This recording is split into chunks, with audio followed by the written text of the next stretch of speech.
Falling in love for life. Welcome to the Hopefulist with me, Wendy McClure. This is where we turn those nasty, negative thoughts into positive and work toward a happy, fulfilled life. Now, let's get started. Hello, hello, hello. Thank you so much for joining me for your dose of inspiration and positivity. Starting out with the quote of the day comes from my girl, Jen Sincero. So you know the words badass will be involved. You need to be the biggest badass you can be, whatever that happens to look like for you. So you decide what your life looks like. You decide what your ultimate life looks like, and you decide how you live it in a badass way. Don't let anybody else tell you, because it's all your decision. It's all up to you. And don't worry about what other people think. They're going to talk anyway. You might as well be happy and do what you want and have them talk than try and get them to not talk by not living authentically and happily and have them talk anyway, right? You know, we all have those people in our lives that are just going to talk crap about you regardless of what you do. So just do what you do. Do what you want.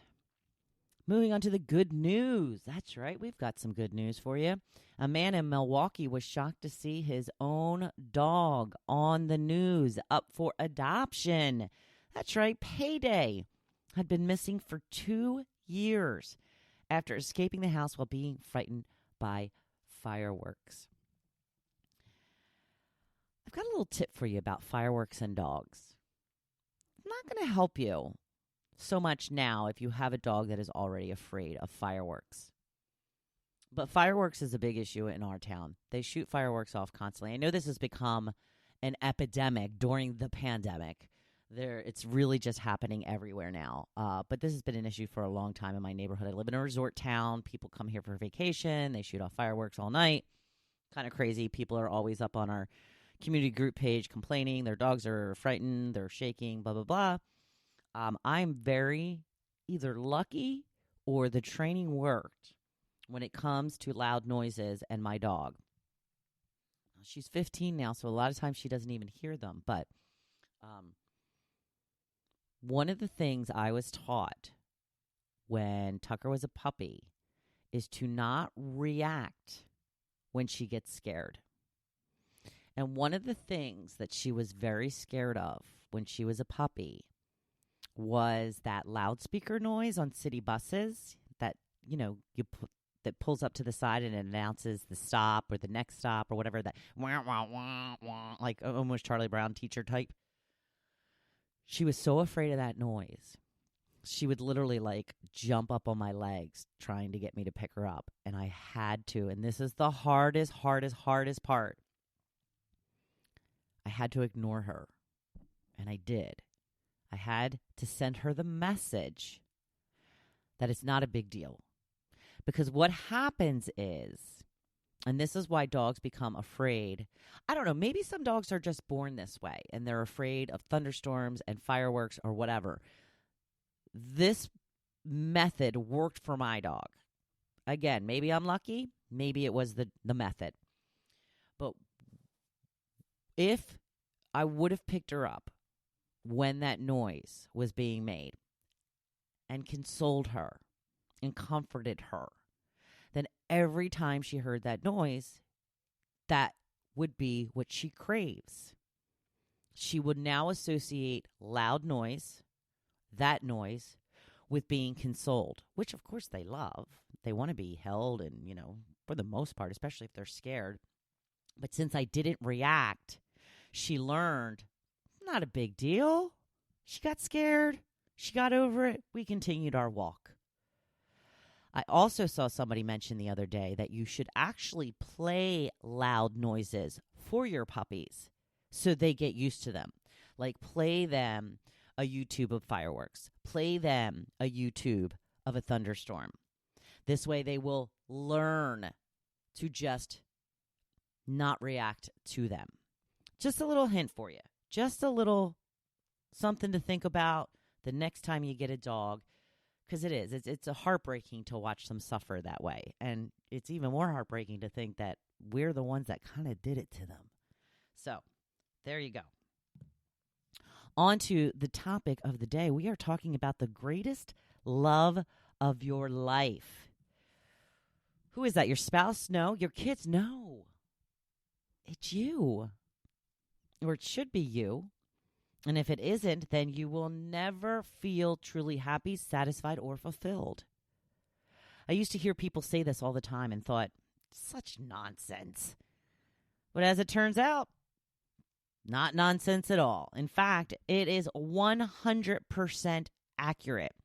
You can't enjoy yourself and your life if you don't like yourself. That would be like going on vacation with someone you can't stand and expecting to have a good time. Now, doesn't that sound silly? You know why? Because it is.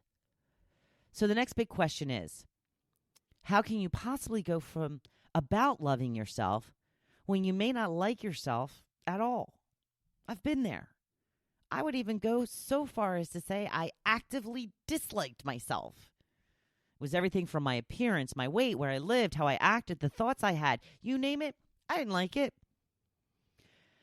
You spend more time with yourself than anyone. So it's important to love yourself. But how? First, you have to make peace with yourself. You have to accept your flaws.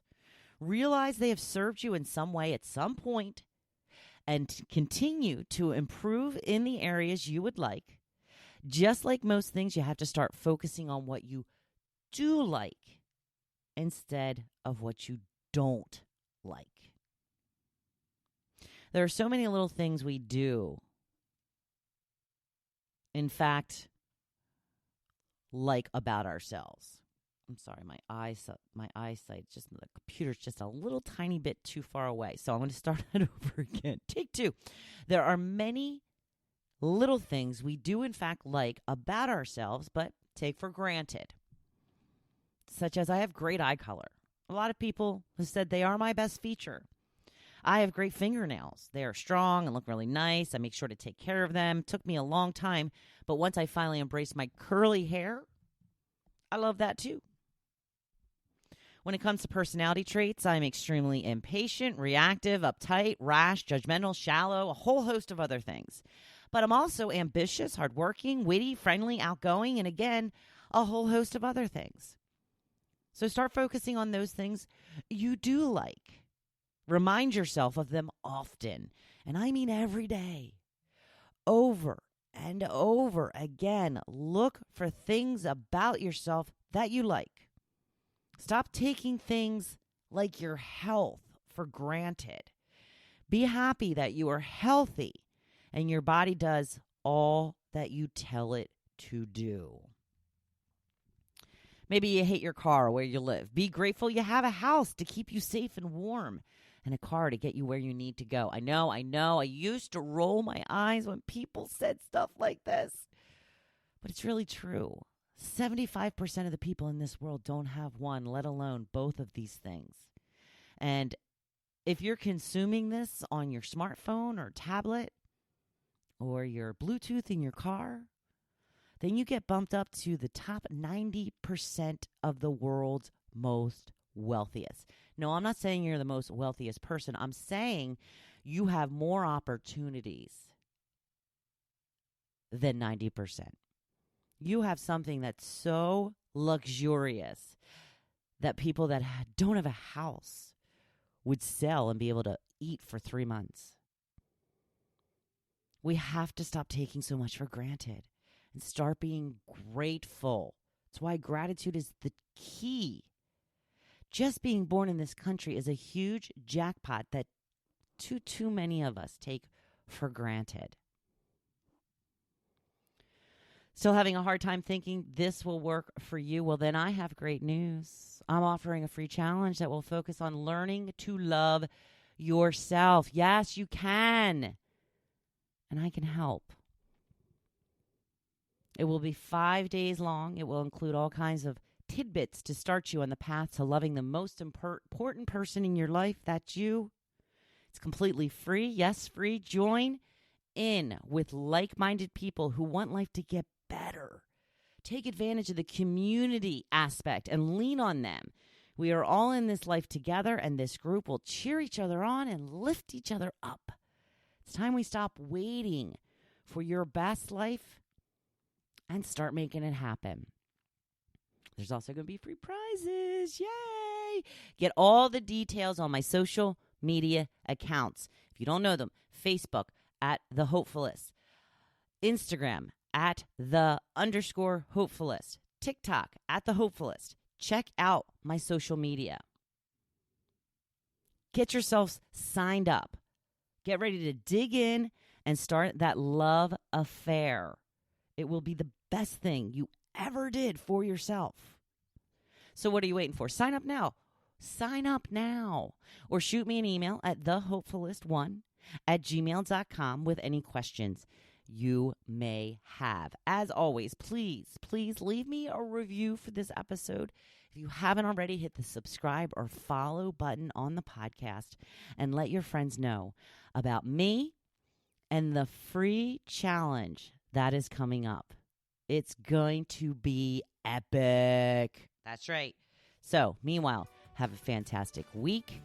Go out there and be badass. You know I'm here cheering you on. Thank you for listening to The Hopefulist. Now, don't you feel good? Make sure you come back next week. See you then.